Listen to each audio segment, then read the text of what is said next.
बेटा बनकर, बेटी बनकर, दामाद बनकर और बहू बनकर कौन आता है जिसका तुम्हारे साथ कर्मों का लेना देना होता है। लेना देना नहीं होगा तो नहीं आएगा। एक फौजी था, उसकी माँ नहीं, बाप नहीं, शादी नहीं, बच्चे नहीं, भाई नहीं, बहन नहीं, अकेला ही कमा कमा के फौज में जमा करता जा रहा था। तो थोड़े दिन में एक सेठ जी जो फौज में माल सप्लाई करते थे, उससे उनका परिचय हो गया और दोस्ती हो गई।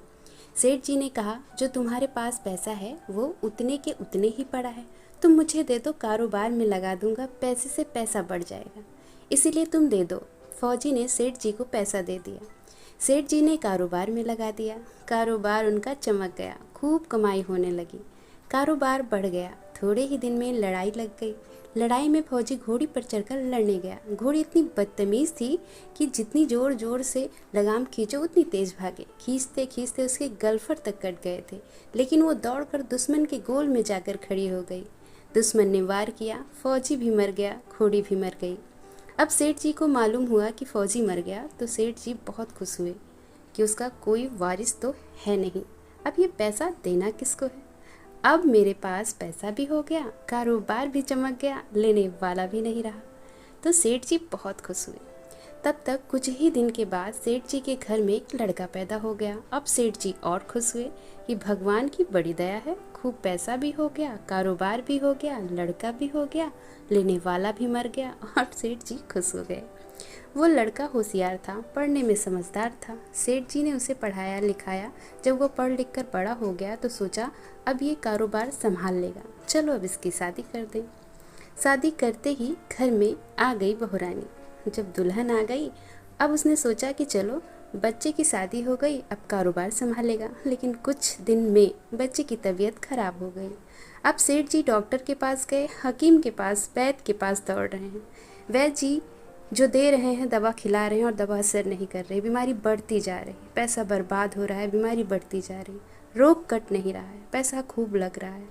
अब अंत में डॉक्टर ने कह दिया कि लाइलाज मर्ज हो गया, इसको अब असाध्य रोग हो गया है, ये बच्चा 2 दिन में मर जाएगा। डॉक्टर के जवाब देने पर सेठ जी निराश होकर बच्चे को लेकर रोते हुए आ रहे थे।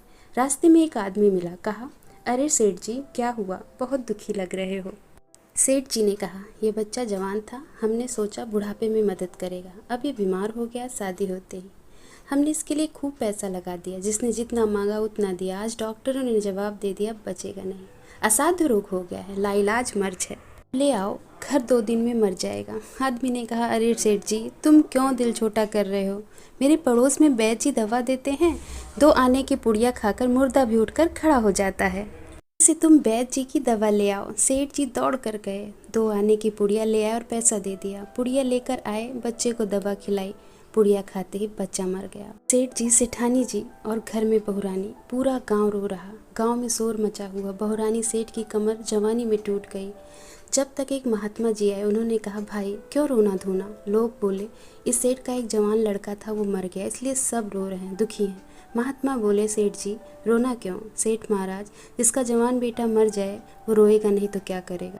तो आपको क्या रोना, मेरा बेटा मरा है, और कौन रोएगा। महात्मा, और उस दिन तो आप बड़े खुश थे। सेठ, किस दिन। महात्मा जी, फौजी ने जिस दिन आपको पैसा दिया था। हाँ, कारोबार के लिए पैसा मिला तो खुशी थी। महात्मा, और उस दिन आप और खुश थे। सेठ जी, किस दिन। अरे जिस दिन फौजी मरा, सोचो कि अब तो पैसा नहीं देना पड़ेगा, माल बहुत हो गया, कारोबार चमक गया, अब देना भी नहीं पड़ेगा, तो खुश था। महात्मा, और उस दिन तो आपकी खुशी का ठिकाना ना था, कितनी मिठाइयाँ बांटी थी। किस दिन।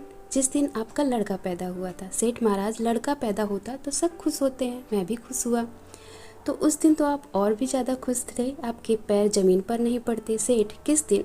जिस दिन आपने ब्याहने के लिए अपने बेटे को ले जा रहे थे, तो ब्याहने तो जाएगा इंसान तो खुश ही होगा, मैं भी खुश था। महात्मा, तो जब इतनी बार खुश हुए तो जरा सी बात के लिए रो क्यों रहे हो। सेठ महाराज, जरा सी बात, जवान बेटा मरा है, जरा सी बात। महात्मा, अरे सेठ जी, फौजी पैसा लेने के लिए बेटा बनकर आ गया, पढ़ने लिखने, खाने पीने, पहनने, शौक श्रृंगार में जितना लगाना था लगाया, शादी ब्याह में लग गया और ब्याज दर ब्याज लगाकर डॉक्टरों को दिखाया। अब जब 2 पैसे बचे वो भी वैद्य को दिला दिए और पुड़िया खाकर चल दिया। अब कर्मों का लेना देना पूरा हो गया।